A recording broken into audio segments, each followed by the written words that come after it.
Hi everyone, welcome back to my channel and welcome to day 5 of my 25 days of Christmas. Today we're going to be using this Annabel Spenceley stamp set. I picked this up last year from the range and it was reduced, so I definitely wanted to get it out this year because I didn't have time to use it last year. We've got this really lovely reindeer with the little girl here and some sentiments. So we're going to be stamping this big image here, and I'm stamping it onto some Nina cardstock because this is perfect for using with alcohol markers. And I'm using my Memento Tuxedo black ink because, again, that is an alcohol pen friendly ink. And I'm just going to hit this a little bit with my heat tool, just because I recently re-inked my ink pad, so it is nice and juicy, and I could see that there was some areas which was just a little bit still wet, so I didn't want to kind of smudge that ink when I came in with my pens. So I'm going to colour this in really simply. I'm using just my tri-blend markers for this, just because I had them on hand, and to be honest, I couldn't really be too worried about finding colours that mixed together. I just wanted to have fun colouring this in. So we of course had reds for the hats and the dress. We're going to have a nice deep grey for her boots.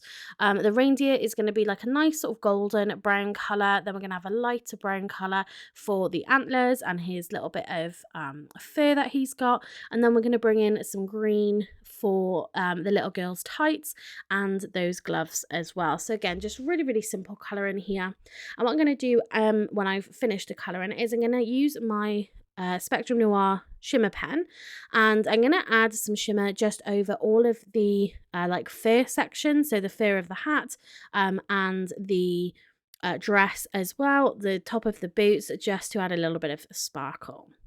Now, I did lose a little bit of footage here, which I was really disappointed with, but I was creating a background using one of these stencils, these festive stencils, that came as a pack of 3 in the issue of Simply Cards and Papercraft. I think it was 2 months ago maybe, and I'm taking this background one here, and I thought this would make a really lovely background if I stenciled using some Rustic Wilderness. So I thought I would just slow this bit down because, yeah, like I said, I did, I think I forgot to press record once I'd finished sort of tidying up from my colouring, but just simple ink blending all the way through this stencil. It's a really great stencil, and actually it's a really good size for an A6 card, which we're going to be making in today's video.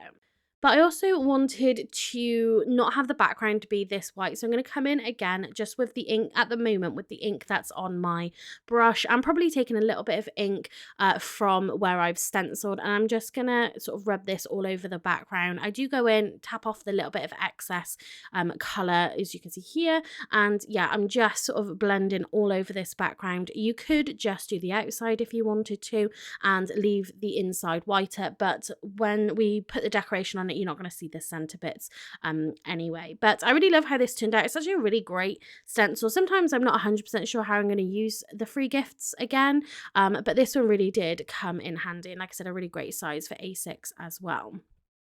So I'm just going to trim this down, and like I said, we're making an A6 card here. So this is going to have a matte and layer, and I'm going to matte and layer this with this really lovely red mirror cardstock from Tonic Studios, just because this is going to be a super festive card here. And I think that green, the deep of the green, it goes really nicely then with that red mirror card as well. So as far as I'm aware, there's no coordinating die. I had every intention of popping this through my scan and cut machine to cut this out, but I thought by the time I clear up my desk to give me some space to use my scan and cut, I could probably have cut this out already. So yeah, I'm just going all the way around the edge, giving a nice simple white border, and it took really no time at all because it was a nice big image with some simple shapes. So once we have got all of this cut out, we can begin to sort of put our card together. What I thought would be nice, because it was getting a little bit lost on there, I thought this looked really nice, but we're going to add an additional layer into here in a moment just to help that image stand out. So if you have a really lovely background that you've created, you've got your topper, and you find that it's just blending into that background, it's really not kind of standing forward, you want that to be kind of, you know, what the focus is pulled to, then you can add something small to the background. Vellum is a really great way of separating 2 layers because you're not kind of covering anything that's behind it.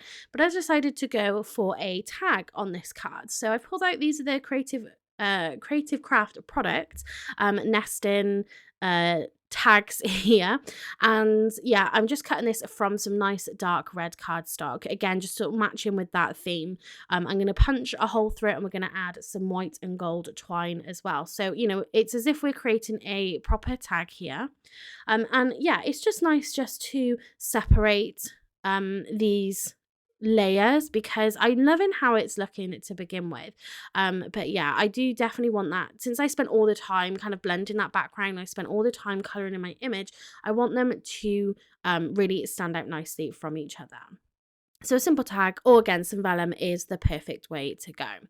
So for the tag, I definitely want this to stand up again, and it creates like that little bit of a shadow around the tag, which helps to make it stand out from that background. So I've added some foam to the back of this, and then I decided to add some foam again onto this little girl topper, because again, that's going to help it to stand out. It's going to have a little shadow around the edge. And yeah, I thought this was such a little special card. You know, these sort of one-off cards that we spend more time on, I think you really want them to kind of stand out and be the best that they can be. If you're batch making, it's easier to just glue everything down and, you know, not add dimension and things like that. But for sort of special cards like this, if you've got somebody in mind, you want to give it a little bit of zhuzh, you want to sort of step it up a little bit, and obviously adding like nice big layers to it is absolutely perfect for that. So now I'm going to stamp my sentiment. So we're going with Friendly Festive Wishes, and I'm going to stamp this onto black cardstock and heat emboss it with some white embossing powder. So I'm using my Versafine ink here. You've seen that I use my anti-static powder, and that's just to stop the white embossing powder sticking anywhere I don't want it on or around my sentiment. So white onto black cardstock can be quite notorious for that because you are going to see it. So definitely invest in an anti-static powder if you're not 100% happy with your results when you are heat embossing. It really is honestly going to make such a difference.